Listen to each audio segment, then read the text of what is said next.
Olá, boa noite, eu me chamo André e eu vou apresentar agora o trabalho sobre afogamento e obstruções das vias aéreas por corpo estranho, tá? Vamos começar então. Para isso a gente precisa entender também o que é o afogamento, né?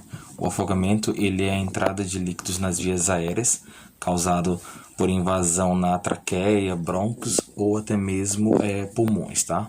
Ele é causado pelo afundamento ou mergulho, tá? Que provoca a falta de oxigênio no sangue, afetando todos os órgãos e tecidos. Já as obstruções por vias aéreas por corpo estranho, ele é qualquer objeto ou substância que penetra o corpo ou suas cavidades. Ele pode ser ingerido ou colocado, no caso. O que a gente deve fazer quando acontece o afogamento com uma pessoa, um parente, um amigo, ou qualquer pessoa que esteja naquele momento, no caso, né? Os primeiros socorros em afogamento, antes da chegada do atendimento de emergência, a gente deve tirar essa vítima da água, tá? Se puder, e com segurança, lógico, né? Não colocando você em perigo, monitorar a respiração e o pulso. Se não houver respiração ou pulso frequente, tá? Faça uma ressuscitação cardiopulmonar. Se não houver uma respiração, mas a vítima tiver pulso, faça uma respiração boca a boca. Aquele procedimento que a gente vê sempre com as pessoas que tem o procedimento para fazer correto, ou aqueles que a gente geralmente vê em filmes, né? Aquele procedimento de ressuscitação, reanimação daquela pessoa que está naquele momento, né? E também tirar as roupas molhadas e frias da vítima e cobrir com alguma coisa quente para prevenir a hipotermia, né? No caso. Quando a gente fala de acidentes por submersão, o afogamento, a gente também coloca em pauta a hipóxia, né, no caso, né? Ela é causada quando o oxigênio ele não é transportado até os leucócitos, as células, os glóbulos vermelhos, no caso, né, que são os que transportam o oxigênio para o nosso corpo, né, para as células e os tecidos, né. Quando acontece esse acidente, essa pessoa que está se afogando, ela gera esse termo que se chama hipóxia, no caso, que é quando a gente não consegue transferir o oxigênio para o nosso corpo de acordo com aquele acidente que aconteceu. Já nas obstruções por vias aéreas, por corpo estranho, o engasgo ele se inicia de forma súbita, tá? Então ele já vai dificultar a respiração daquela pessoa que engoliu ou então de forma aspirou, de forma de acidente, pelo acidente no caso, né?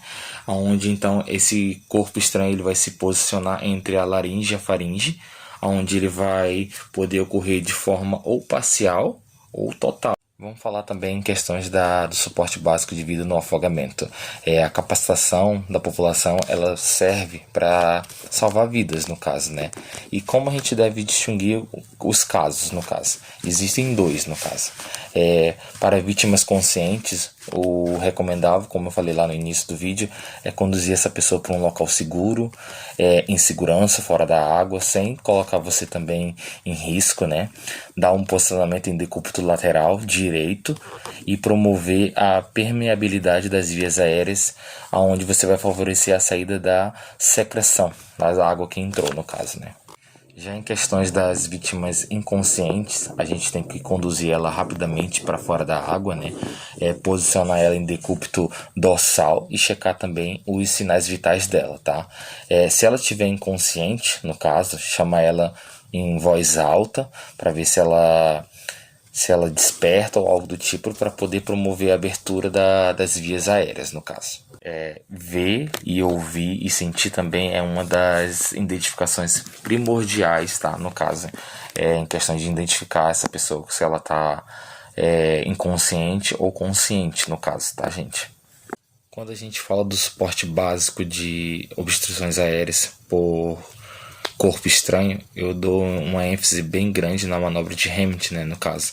Esse aí foi um dos primeiros assuntos que eu tive no primeiro período, porque eu sou um aluno de transferência, Então a gente teve uma dinâmica muito bacana com a nossa outra professora, que a gente teve que ir para um local, simular todas as situações possíveis, né? Em questão do engasgo, como é que era feita a manobra de Hamilton, a gente tinha que fazer um vídeo para mostrar em sala de aula, era um trabalho bem bacana também, e eu não posso esquecer disso no caso, né?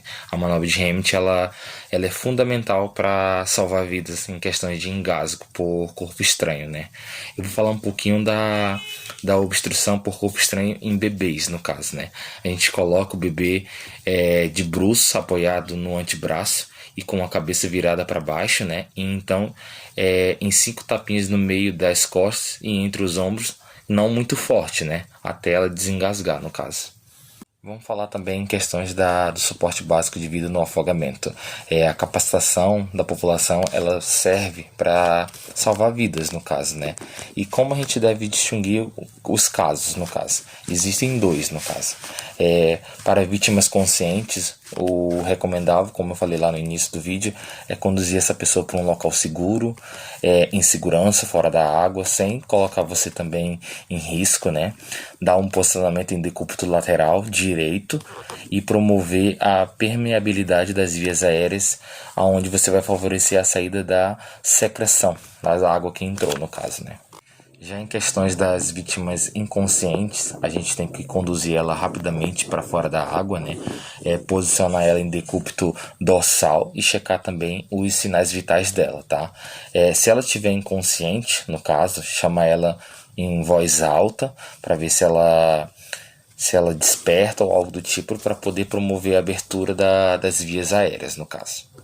Ver e ouvir e sentir também é uma das identificações primordiais, tá? No caso, em questão de identificar essa pessoa, se ela tá inconsciente ou consciente, no caso, tá, gente? Quando a gente fala do suporte básico de obstruções aéreas por corpo estranho, eu dou uma ênfase bem grande na manobra de Hamilton, né, no caso.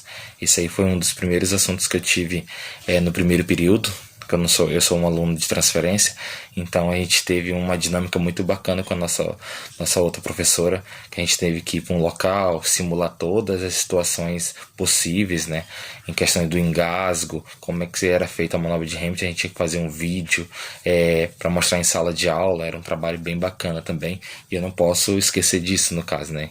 A manobra de Hamilton, ela é fundamental para salvar vidas em questões de engasgo por corpo estranho, né. Eu vou falar um pouquinho da obstrução por corpo estranho em bebês, no caso, né.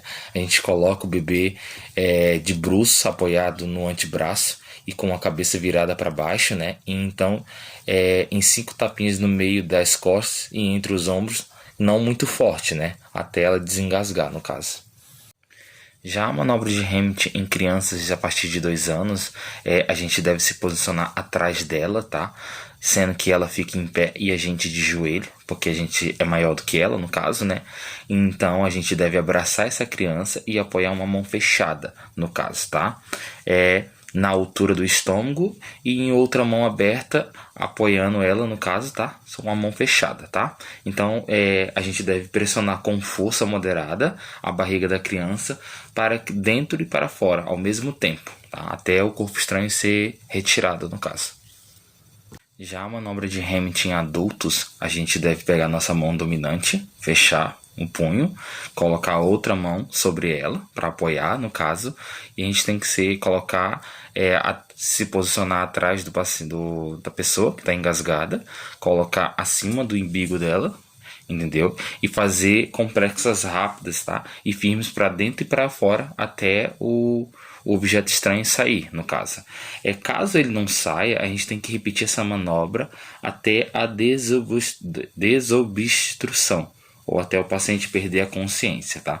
Caso esse paciente ele perca essa consciência, tem que se iniciar o procedimento de BLS e ligar para o SAMU para fazer os procedimentos corretamente. Não que a gente não tenha feito corretamente, mas precisa de algo mais específico no caso. Então, um profissional para estar ajudando essa pessoa que está com engasgo, no caso. E essa foi a minha apresentação para vocês, professores. Espero que tenham gostado, tá? essa timidez, essas coisas às vezes atrapalham a gente nas apresentações. Gostaria muito de ter feito presencial, que a minha faculdade foi presencial e esses anos têm sido diferentes pra gente, então a gente tem que se acostumar com essas ferramentas online, tá? Mas assim, eu sempre gostei de trabalhos presenciais, aquele show que a gente faz dentro de sala, né? Pra mostrar o nosso conhecimento, tá? Um abraço aí pra vocês.